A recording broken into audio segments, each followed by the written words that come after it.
অনেক সময় বাচ্চারা এবং বড়রা একই রকম খাবার খেতে খেতে কিন্তু আমাদের একঘেয়েমে চলে আসে।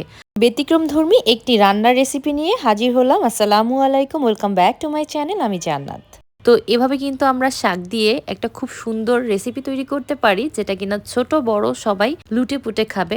গরম গরম ভাতের সাথে কিন্তু এই রেসিপিটা একদম জমে যাবে। আশা করছি আজকের এই রেসিপিটা আপনাদের সবার ভালো লাগবে। প্রথমে আমি নিয়ে নিয়েছি এখানে প্রায় 200 গ্রামের মতন বেলে মাছ। বেলে মাছটাকে খুব ভালোভাবে পরিষ্কার করে ধুয়ে নিয়েছি। আমাদের এদিকে কিন্তু এই মাছটাকে বেলে মাছই বলে। আপনারা কি নামে এই মাছটাকে চিনেন আমাকে অবশ্যই কমেন্ট করে জানাবেন। আর মাছটাকে খুব ভালোভাবে ধুয়ে নিয়ে বেশ কয়েকবার তারপর আমি যে বড় মাছগুলো ছিল সেগুলোকে ছোট ছোট টুকরো করে নিয়েছি। এই গুঁড়া মাছটা দিয়েই যে এই রেসিপিটা করতে হবে এমন কোনো কথা না। আপনারা চাইলে আপনাদের হাতের কাছে যে কোনো মাছ দিয়ে এটা করতে পারবেন। তো দেখছেন আমি আপনাদের সাথে কথা বলতে বলতে আমি এর ভেতরে কিছু মশলা ব্যবহার করছি।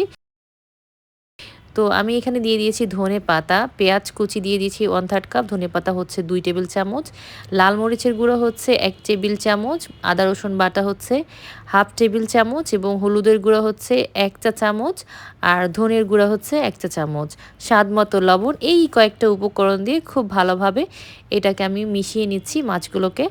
তো মাছগুলোকে খুব ভালোভাবে মেশানোর পরে এখানে আমি সামান্য একটু সরিষার তেল ব্যবহার করছি। এই রান্নাটাতে কিন্তু সরিষার তেলটা ব্যবহার করলে দারুণ একটা টেস্ট আসে।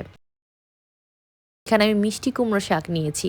আপনারা চাইলে লাউ শাকও নিতে পারেন, চাল কুমড়ো শাকও নিতে পারেন। মিষ্টি কুমড়ো শাকটাকে খুব ভালোভাবে আমি ধুয়ে নিয়েছি। এখানে আমি কোনো প্রকার ডাল ব্যবহার করছি না, জাস্ট পাতাগুলোকে ধুয়ে নিয়েছি। বেশ কয়েকটা পাতা নিয়ে আমি এগুলোকে নিয়ে যাচ্ছি চুলাতে। চুলাতে আমি একটা পাত্রে গরম পানি ফুটতে দিয়েছি। সেই গরম পানির ভেতরে আমি সেই শাকগুলোকে ডুবিয়ে 2 থেকে 3 মিনিটের মতন হাই আঁচে সিদ্ধ করে নিব। 2 থেকে 3 মিনিটের বেশি কিন্তু সিদ্ধ করতে যাবেন না, শাকগুলো বেশি নরম হয়ে যাবে। তো 2 থেকে 3 মিনিট আমি এটাকে মিডিয়াম টু হাই আঁচে সিদ্ধ করে নিয়েছি, তারপর পানিটাকে ঝরিয়ে নিয়েছি।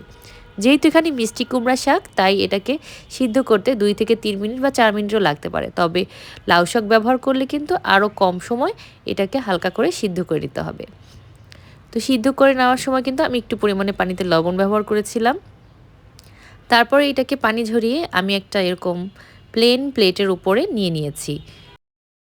2টা পাতা আমি এভাবে নিয়ে নিয়েছি। পাতার উপরে আপনারা দেখতে পাচ্ছেন আমি যে গুঁড়া মাছটাকে মশলা দিয়ে মেখে রেখেছিলাম সেটার ভেতরে অল্প পরিমাণে দিয়ে, আর আসলে এটা বলে বোঝানোর কিছু নেই, আপনারা একটু যদি লক্ষ্য করেন তাহলেই বুঝতে পারবেন যে আমি কিভাবে করছি। জাস্ট শাক দিয়ে এটাকে মুড়িয়ে নিয়েছি।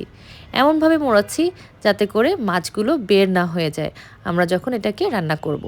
দেখুন বন্ধুরা কত সুন্দর হয়েছে না? আপনাদের সুবিধার্থে আমি আরও একটি দেখিয়ে দিচ্ছি কিভাবে আপনারা এই ভাজটা দিবেন। আর অনেকে কি করে এই পাতাটাকে সিদ্ধ করে নেয় না, ডাইরেক্ট শুকনো পাতাটাই ব্যবহার করে। এতে কি হয়, পাতাটা পুড়ে যায়, ড্রাই হয়ে যায়, ভেতরের যেই মাছটা থাকে সেই মাছটার ভেতরে আর জুসিনেসটা থাকে। তো আপনারা চেষ্টা করবেন পাতাটাকে একটুখানি বয়েল করে নিতে বা গরম পানিতে ভিজিয়ে রাখতে। তো গরম পানিতে ভিজিয়ে রাখলেও কিন্তু খুব সুন্দরভাবে এটা নরম হয়ে যায়, সফট হয়ে যায়। তখন কিন্তু একদম কাপড়ের মতন ভাঁজ দিয়ে এটাকে মোড়ানো যায়।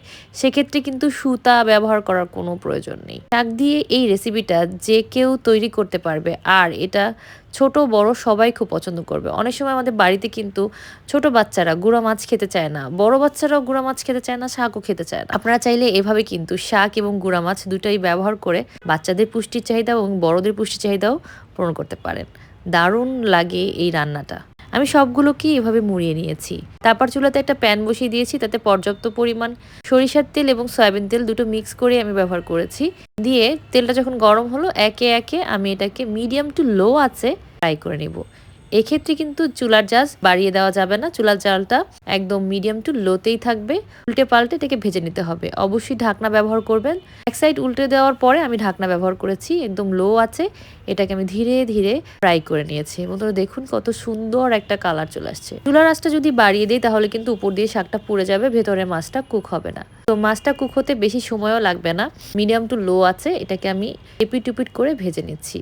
বন্ধুরা মাছ ভাজার খুব সুন্দর একটা স্মেল যখন বের হবে তখন বুঝতে হবে যে আমাদের এই রান্নাটা কিন্তু কমপ্লিট। তো গরম ভাতের সাথে কিন্তু এই শাক দিয়ে মাছ দিয়ে তৈরি রেসিপিটা একদম জমে যায়। আপনারা বাসায় অবশ্যই ট্রাই করবেন এবং অবশ্যই আমাকে কমেন্ট করে জানাবেন যে কেমন হয়েছে। তো চুলা আঁচটা কিন্তু মিডিয়াম টু একদম লোতে রেখে এটাকে ফ্রাই করতে হবে ঢাকনা দিয়ে দিয়ে। তাহলে দেখবেন ওপরে খুব সুন্দর একটা কালার এসেছে, শাকটা পুড়ে যাবে না। তো আমি তো আর লোভ সামলাতে পারছি না, গরম গরম ভাতের সাথে। আশা করছি রেসিপিটা সহজ লেগেছে। রেসিপি তো সহজই হওয়া উচিত, তাই না? সবাই অনেক ভালো থাকবেন, সুস্থ থাকবেন, আমাদের জন্য দোয়া করবেন এবং রেসিপিটা কেমন লাগলো কমেন্ট করে জানাতে কিন্তু ভুলবেন না। যেতে যেতে ছোট্ট রিকোয়েস্ট করব, যারা এখনও আমার চ্যানেলটি সাবস্ক্রাইব করেননি, প্লিজ সাবস্ক্রাইব মাই চ্যানেল। আল্লাহ হাফেজ।